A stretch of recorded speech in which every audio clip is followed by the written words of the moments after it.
इतिहास में कुछ नाम ऐसे होते हैं जो वक्त के साथ धुंधले नहीं पड़ते, बल्कि और भी गहरे हो जाते हैं, विवादों में, कहानियों में और चर्चाओं में। ऐसा ही एक नाम है महमूद गजनवी। साल 998 से 1030 ईस्वी तक इस एक शासक ने भारतीय उपमहाद्वीप की किस्मत पर एक ऐसी छाप छोड़ी जो आज तक महसूस की जा सकती है। लेकिन सबसे बड़ा सवाल तो यही है कि आखिर क्यों, क्या वजह थी कि कोई सुल्तान भारत पर एक दो बार नहीं बल्कि पूरे 17 बार हमला करें? क्या ये सिर्फ दौलत की भूख थी या इसके पीछे कोई बहुत बड़ा खेल चल रहा था?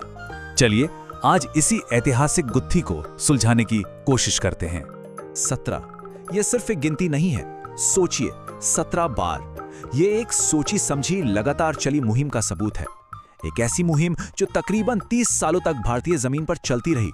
तो इस नंबर के पीछे चेहरा किसका था? वो था महमूद, इतिहास का पहला शासक जिसने खुद को सुल्तान का खिताब दिया। कहा तो ये भी जाता है कि उसने हर साल भारत पर चढ़ाई करने की कसम खाई थी। पर ऐसी कसम कोई क्यों खाएगा? क्या वजह थी? इसकी वजह को समझने के लिए ना हमें उस वक्त की दो तस्वीरों को एक साथ देखना होगा। एक तरफ था गजनी, एक नया उभरता हुआ और कह सकते हैं एक भूखा साम्राज्य। उसे अपनी बहुत बड़ी सेना को बनाए रखने के लिए खजाने की सख्त जरूरत थी। और दूसरी तरफ था भारत, सोने की चिड़िया, दौलत से भरा हुआ, लेकिन राजनीतिक तौर पर पूरी तरह से बटा हुआ। अब ऐसी सिचुएशन में टकराव तो होना ही था। तो सवाल यह है कि उस समय भारत की इस बेहिसाब दौलत की रखवाली आखिर कर कौन रहा था?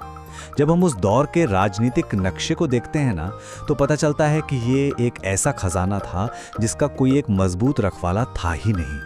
यहाँ पे देखें तो हिंदू शाही जैसे सीमा के मजबूत प्रहरी भी थे और कन्नौज गुजरात जैसे शक्तिशाली राज्य भी। लेकिन इनकी सबसे बड़ी कमजोरी क्या थी? इनकी आपसी दुश्मनी। ये सब आपस में ही लड़ने में इतने उलझे हुए थे कि इन्हें अंदाजा तक नहीं हुआ कि सरहद के पार से कितना बड़ा खतरा इनकी तरफ बढ़ रहा था। तो क्या ये कहानी सिर्फ लूटपाट की है? जवाब है बिल्कुल नहीं। अगर हम थोड़ा और गहराई से देखें तो ये पता चलता है कि ये सिर्फ खजाने की लूट नहीं थी, बल्कि एक बहुत बड़ी सोची समझी शाही रणनीति का हिस्सा थी। महमूद की पूरी रणनीति दरअसल 4 पिलर्स यानी 4 स्तंभों पर टिकी थी, और ये एक ऐसा चक्रव्यूह था जिसका हर हिस्सा दूसरे से जुड़ा हुआ था। चलिए एक एक करके इस चक्रव्यूह को समझने की कोशिश करते हैं। सबसे पहला और सबसे जरूरी पिलर आर्थिक जरूरत। भारत से लूटी गई दौलत ही असल में गजनवी साम्राज्य का फ्यूल थी। इसी पैसे से उसकी फौलादी सेना सेंट्रल एशिया में अपने दुश्मनों को रौंद रही थी, और इसी दौलत ने उसकी राजधानी गजनी को एक शानदार शहर बना दिया था। उस दौर के इतिहासकार तक लिखते हैं कि ये दौलत इतनी ज्यादा थी कि इसने सिर्फ एक सेना को नहीं बल्कि एक पूरे साम्राज्य की किस्मत को हमेशा हमेशा के लिए बदल कर रख दिया था। अब आते हैं दूसरे पिलर पर, राजनीतिक वैधता, मतलब अपने काम को सही ठहराना। महमूद ने अपने हमलों को जिहाद यानी धर्म युद्ध का रंग दिया। ऐसा करके उसने बगदाद के अब्बासिद खलीफा से, जो उस वक्त इस्लामिक दुनिया के सबसे बड़े धर्मगुरु थे, मान्यता और बड़े बड़ी उपाधियां हासिल की। इससे न सिर्फ उसका रुतबा बढ़ा, बल्कि गाजी यानी धर्म के नाम पर लड़ने वाले उसकी सेना में आसानी से भर्ती होने लगे। तीसरा और बहुत ही जरूरी पिलर था एक सेफ कॉरिडोर, एक सुरक्षित रास्ता बनाना। देखिए, भारत के रास्ते में हिंदू शाही राज्य एक मजबूत दीवार की तरह खड़ा था, और महमूद ये बात अच्छी तरह जानता था कि जब तक ये दीवार नहीं टूटेगी, भारत के खजानों तक पहुंचना लगभग नामुमकिन है। इसलिए आगे के हमलों के लिए इस गेट कीपर को रास्ते से हटाना उसकी सबसे पहली प्राथमिकता थी। और चौथा पिलर था टाइमिंग, समय का एकदम सटीक इस्तेमाल। ये उसकी रणनीति का शायद सबसे शानदार पहलू था। हमले हमेशा गर्मी में होते थे ताकि सेना बिजली की रफ्तार से आगे बढ़ सके, और लूटपाट के बाद मॉनसून से ठीक पहले जब नदियां उफान पर होती, वो सारे माल के साथ वापस गजनी में होता था। कमाल की मिलिट्री प्लानिंग थी ये। तो सवाल ये उठता है कि महमूद की सेना में आखिर ऐसा क्या था, क्या खास बात थी कि वो बार बार जीत रही थी?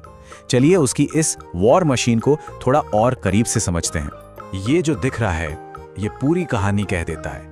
एक तरफ गजनवी के फुर्तीले घुड़सवार, तीरंदाज जो तूफान की तरह आते और हमला करके निकल जाते, और दूसरी तरफ भारतीय सेनाओं के विशाल हाथी जो इन तेज घुड़सवारों के सामने अक्सर बेबस हो जाते थे। लेकिन सबसे बड़ा फर्क जानते हैं क्या था? महमूद की सेना एक कमांड पर चलती थी, जबकि भारतीय राजाओं का गठबंधन लड़ाई के मैदान में अक्सर ताश के पत्तों की तरह बिखर जाता था। इन हमलों का नतीजा बहुत गहरा और दूर तक जाने वाला था, और इसका असर सिर्फ भारत पर नहीं पड़ा, बल्कि खुद गजनवी साम्राज्य की किस्मत पर भी पड़ा। ये टेबल एक तरह से उस दौर का पूरा हिसाब किताब साफ कर देती है। एक तरफ भारत के राज्य कमजोर हुए, यहाँ से दौलत बाहर चली गई। वहीं दूसरी तरफ इसी दौलत ने गजनी को ज्ञान और संस्कृति का एक बहुत बड़ा सेंटर बना दिया। एक ऐसी जगह जहां अल-बिरूनी और फिरदौसी जैसे महान विद्वान खिंचे चले आए। तो महमूद की विरासत वाकई एक सिक्के के दो पहलुओं जैसी है।